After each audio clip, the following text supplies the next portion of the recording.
wellness revolution starts now.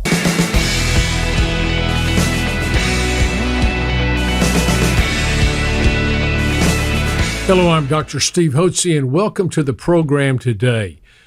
I believe that you and everyone needs to have a provider and a staff of professionals who can coach you on a path of health and wellness naturally, who have the know-how, wherewithal, experience, and expertise to do just that. So as you mature, you've got energy, vitality, and you're enthusiastic about life.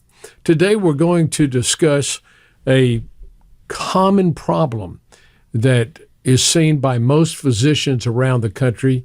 Very few really understand what's going on, and it's called yeast overgrowth, a yeast problem caused by Candida albicans. And it's a very common problem which is manifested frequently by bloating, gas, loose stools, recurrent and chronic infections, joint and muscle aches and pains. In women, it's recurrent and chronic vaginitis. And it can really cause a host of health problems. And we're going to talk about the underlying cause of this yeast overgrowth in the system and what can be done about it. I have with me today Jill Hartland, who is our one of our key nurses here on staff that works with our new guests, getting them onboarded and getting them up and running on the program. So she is very attuned on how to help individuals like yourself make a decision to go on a yeast-free eating program. Now, yeast, as we mentioned, is Candida albicans. It's in the fungus family. And all of us have a little bit of yeast in our system. All of us come in contact with yeast. What happens whenever in your lifetime you've been sick and a doctor has prescribed for you antibiotics, those antibiotics kill life. Anti means against, bio is life. So they're a way to kill germ life and pathogens, bacteria. And antibiotics are meant to kill bad bacteria. You might have a sinus infection. You might have a skin infection, a staph or strep infection in your throat. You may have bronchitis or a urinary tract infection, any host of different infections. And the doctor you see will oftentimes empirically just give you some antibiotics, some amoxicillin, some Keflex, whatever, doxycycline. He'll give you antibiotics. And those antibiotics are meant to kill bad bacteria. Unfortunately, antibiotics are against life, and they will kill good, healthy bacteria that lives within your colon, and women lines the inner lining of the vagina. These healthy autochthonous commensal bacteria are very important for our health. They really provide a shield on the inner lining of the intestine. Also, our body's covered with bacteria, Staphylococcus epidermis, which is a commensal bacteria that our body needs to protect us from harmful bacteria. But whenever we take an antibiotic, that antibiotic will kill the normal healthy bacteria, and any yeast in the system will overgrow because it doesn't kill the yeast. And it resides primarily in the colon, the large colon, because that's where you have no bacteria in the gut effectively, although there is one pylorus bacteria that can sustain the acid in the stomach, can live through that. But in the stomach and small intestine, you don't have bacteria per se, but you do in the large intestine. You're loaded with bacteria. And that's where the antibiotic has its adverse effect, because then yeast overgrows, and the yeast causes inflammation in the walls of the intestine. It also, women can get the vaginal yeast infections. And so they have problems because of discharge, and they grow the yeast in the vagina. And people can also get yeast infections in the mouth. That's not at all uncommon when they take antibiotics. So I remember when I was in practice years ago, before we were really hit on the yeast situation, this goes back into the 80s, whenever I wanted to prescribe an antibiotic to a woman, invariably they would say, "You've got to get me some Monostat. Give me a prescription for Monostat because I always get a yeast infection." And as I transitioned my practice into allergies back in the late 1980s 80s and early 1990s, one thing I found from many women that came in for treatment of allergies is that they had a history of recurrent and chronic female yeast infections. And I read a book by Dr. Crook called the Yeast Connection. Yeah, the Yeast Connection, which explained how antibiotic use, and particularly in allergy patients, because patients with allergies get routinely, they get sinus infections and throat infections and bronchitis, and they're on antibiotics frequently. And these were the patients that were coming in to see me. These female allergy patients were coming in to see me, and they were telling me they had yeast problems, female yeast problems. They would also complain of bloating and belching and gas and really cravings for sugar.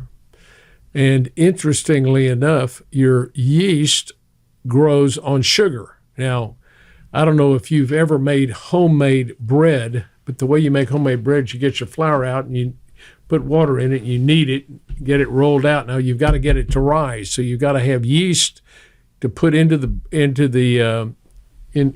flour, the wet flour, and put it in the oven, and that will cause it to rise. Well, how do you make yeast rise? Well, you get the Fleischmann's yeast in a little bag, and you get a glass of water, and you put some sugar in it, and you dump the yeast into that, and it foams. And that's what happens when you have yeast overgrowth in the colon, is that when you eat a high sugar intake, whether it's from simple carbs of your corn, your potatoes, your rice, or wheat products, these are all simple carbs that get converted to sugar. And yeast grows on sugar. So when you're feeding the yeast, every time you're eating a simple carbohydrate diet or having desserts or ice cream and all that, you're feeding the yeast in the system. You get bloating, belching, and gas. You may get gastroesophageal reflux. Doctors have all kinds of names for this: IBS, irritable bowel syndrome; IBD, irritable bowel disease; GERD, GERD, gastroesophageal reflux disease. And they give you some kind of treatment for it, some antispasmodic, or they give you a protein pump inhibitor or a Nexium, the blue pill, some way to help relieve the symptoms. But it doesn't get rid of the underlying problem, because the yeast produces toxins which depress the immune system, make you more susceptible to allergies and to infections. You take more antibiotics, and you're on this circle of illness all the time. So we have to break that circle of illness. And that's what I learned in the book, The Yeast Connection, from Dr. Crook, how to do that. It was very simple, and every doctor in the country ought to read that. I mean, it's a no-brainer. So this started back in 1990s when I started to treat for yeast, started treating for yeast problems in people. And so we want to talk to you. Jill and I want to talk to you. So Jill, tell us about our treatment and how you handle it from your perspective as you're helping people get up and on a yeast-free eating program. How does that work?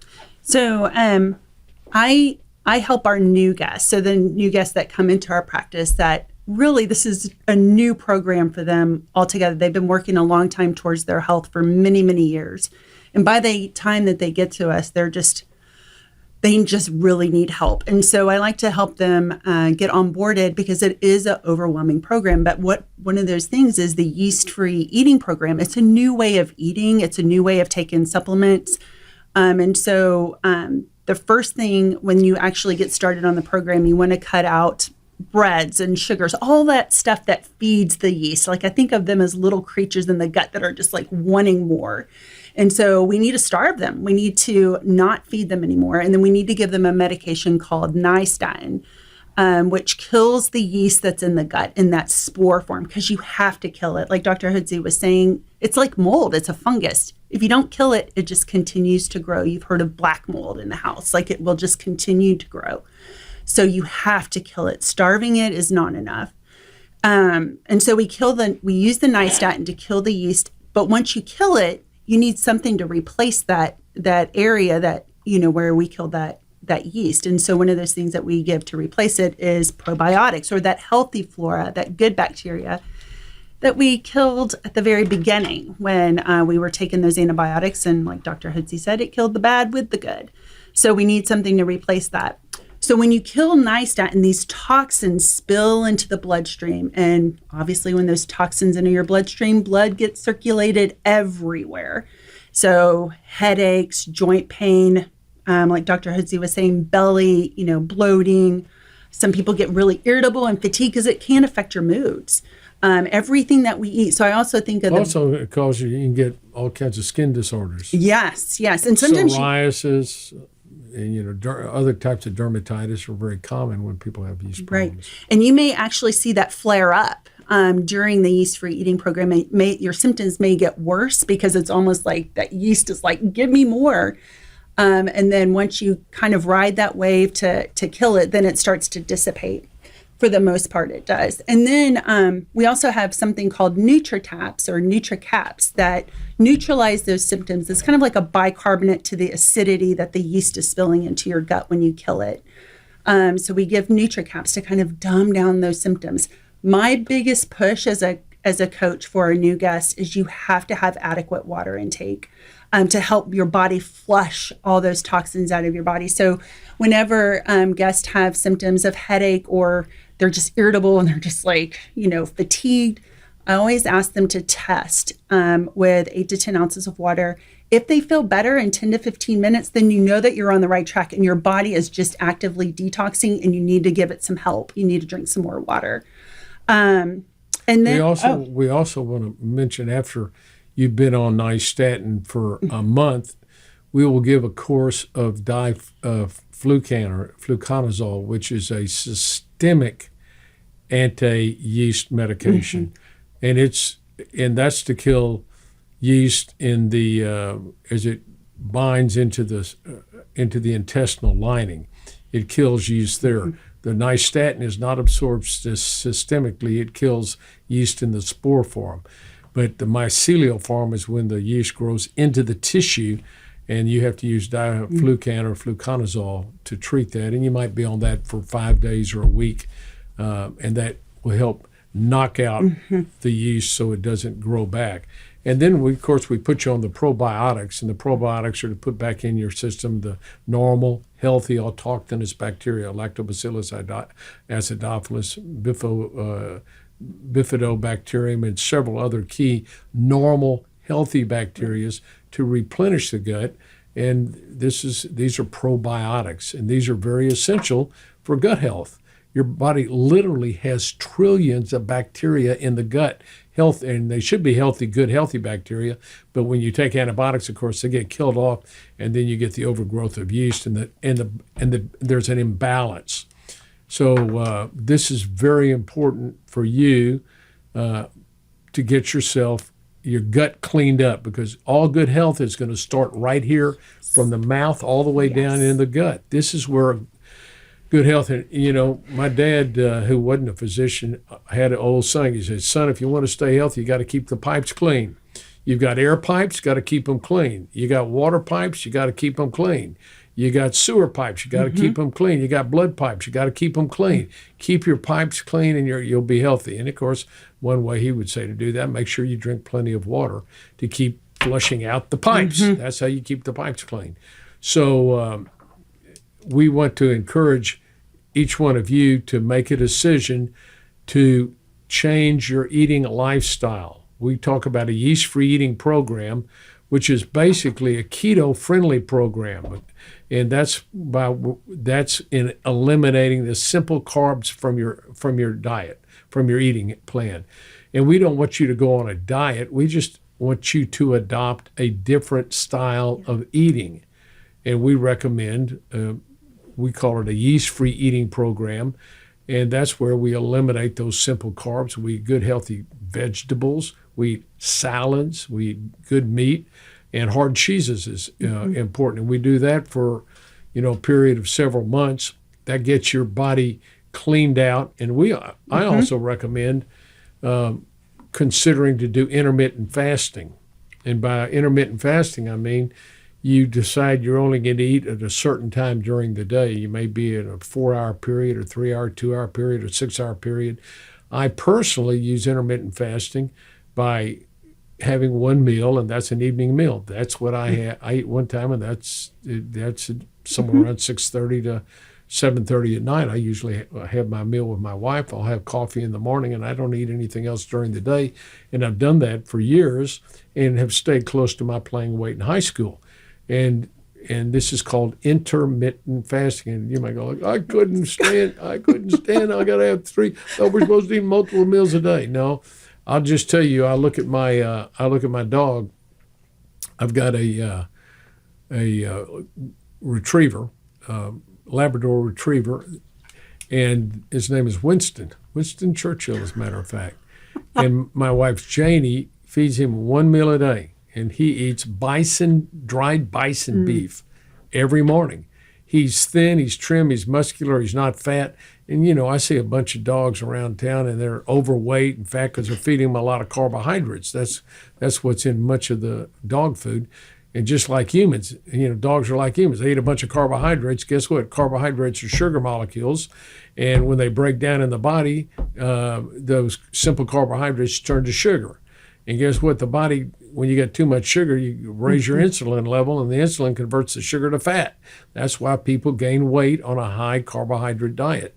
And especially if they're eating carbohydrates all day long, which you tend to, because carbohydrates raise the sugar level, you get a sudden drop, you get sugar high, sugar low, and you're always hungry. So we'd recommend getting yourself on a good, healthy eating plan. And if you can try intermittent fasting. I do it, love it. It's fun. I love it too. Yeah. And I just started intermittent fasting by accident because I was doing Yeast-Free for about a good 2 years. Not with the nystatin, but I recognized that my body did not like it when I tried to add back in fruit. Though you can do it after a month, your body may not like it. It may not be ready for it because it has still a lot of healing to do in the gut, because fruit basically has a lot of sugar. Right. So so this is where listening to your body and recognizing what your body is responding well to, because really this is your healing journey.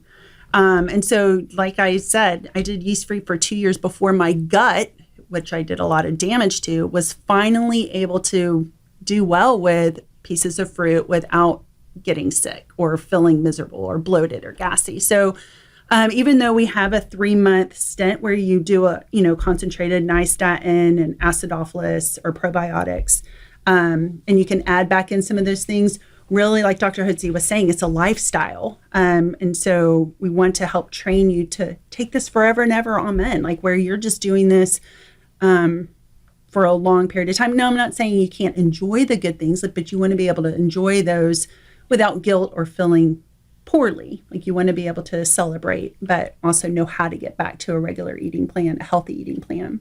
So just navigating life is something that I like to help people do. But going back to the intermittent fasting, it's almost like my body needs that time to detox or like repair from all this muck that I did to it throughout the day. And at first it was a little challenging, but I took steps to eventually get my window narrowed to about 4 to 6 hours. And I feel amazing.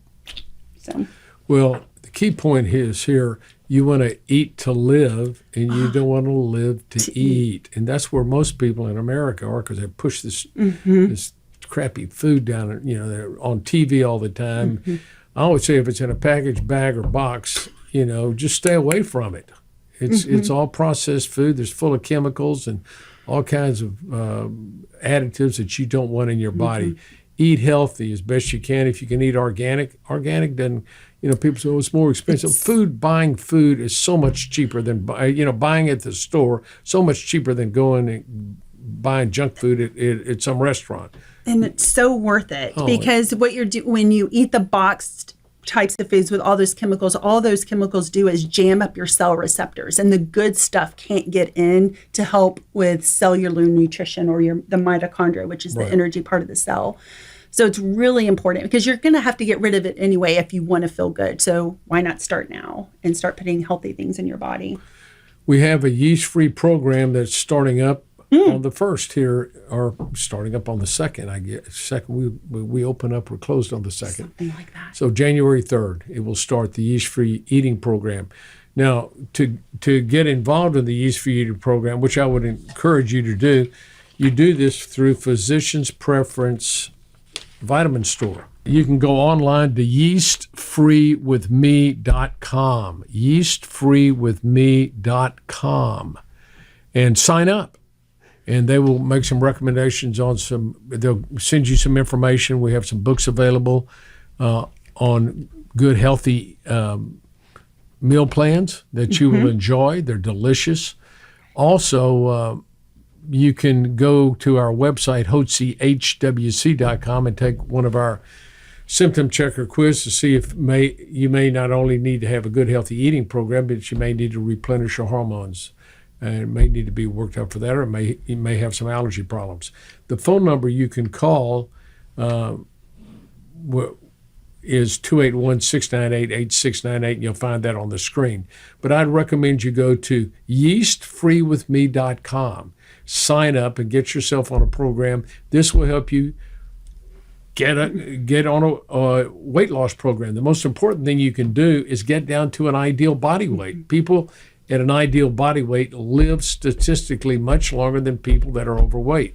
And the vast majority of the population, 70%, are overweight. Half of those people, 35% of the population, are obese. And that will take years off your life and lead to a host of problems associated with aging: high blood pressure, heart disease, diabetes, strokes, dementia, kidney disorders, liver disorders, a host of problems, yeast problems. So we want to encourage you to, this year, coming up, make a decision to take charge of your health. You alone are in charge of your health. Your doctor's not in charge of your health. The government's not in charge of your health. The insurance company's not in charge of your health. Your spouse is not in charge of your health. You are in charge of your health. If you want to be healthy and well, you have to make a decision to do that. Got to write it down as a goal, set a deadline, and then get yourself on a healthy program, a health and wellness program that we have here at the Hotze Health and Wellness Center, and which we can get you started on through our Physician's Preference Vitamin Store. So go to yeastfreewithme.com or give us a call here at the Hotze Health and Wellness Center. We'll be glad to serve you. Thank you for giving us the privilege of being with you today, and I hope this will give you some encouragement to start the new year off right. At Physician's Preference Pharmacy, we understand that the quality of your compounded medications directly affects the way you feel, which is why we believe that your pharmacy should specialize in compounding medications while also delivering extraordinary hospitality and guest service. We believe that both patients and prescribers should accept nothing less than consistency and quality from their compounding pharmacy. This is why we've implemented some of the strictest quality standards in compounding, exceeding standard requirements, achieving PCAB accreditation, which is the Pharmacy Compounding Accreditation Board, an organization that sets the highest standards in compounding pharmacy regarding the safety, cleanliness, and quality of your compounded prescriptions. Because of our commitment to complete health and wellness, we are dedicated to making your medications free of lactose, parabens, artificial sweeteners, and any unnecessary dyes, binders, or fillers present in many other medications, offering you the cleanest products possible.